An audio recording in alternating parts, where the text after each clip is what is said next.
Continuing on within the AI generation tool, I want to discuss some of the tools that we have on the left-hand side of the screen. First up, we have the number of images, which you can go ahead and toggle from 1 to 8. I tend to keep this on 4. It's something that I'm commonly used to with DALL-E and Midjourney. So I'll just go ahead and collapse this section. Moving on, we have a whole assortment of tools relating to alchemy and magic. We'll ignore this for now. It's something that I will cover as we continue within this course. Now, what I actually want to focus on is image dimension. So to do this, let's go ahead and insert a more robust prompt. So I've got design a portrait of a male futuristic astronaut with a sleek and advanced spacesuit and equipment. Inspired by movies like Gravity and Interstellar, the portrait should highlight the astronaut's courage, curiosity, and sense of adventure. 3D render, octane render, intricately detailed cinematic. Let's go ahead and hit generate. So Leonardo's given our 4 images back. They look relatively okay. However, there's a lot here that we haven't applied in regards to the tools that we have available for us. So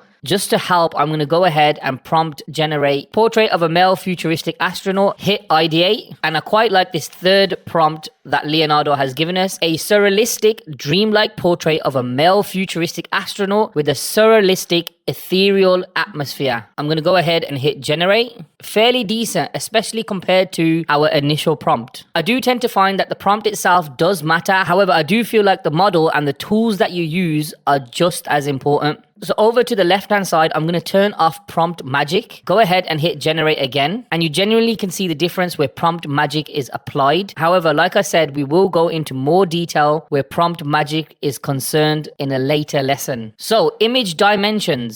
Each model that you use has a recommended dimension. Therefore, if I was to change any of the image dimension that's currently here related to the Dream Sharper version 7 model, which is a fine-tuned model of Stable Diffusion's version 1.5 model, the resolution it runs on is 640 by 832. Now, if I was to go ahead and click on 1024 by 1024, you'll notice I get an exclamation mark pop up next to the image dimensions. And essentially what that is telling us that this model has not necessarily been trained to that upscaling or that resolution. So if I take this prompt and regenerate with the new dimensions that I've specified, we may not necessarily get the type of image that we're after, although the results back are not necessarily that bad. However, if you really mess around with the aspect ratio and the image dimensions, you can get all sorts of weird results. For example, an elongated head. So it's always best to stick to the recommended resolution. And as you can see, once I move these sliders back, it's a 3:4 aspect ratio, 640 by 832, as specified over here in the model selection area. Now, if I change the model to Leonardo Diffusion, you can see that the recommended resolution is 1024 by 1024.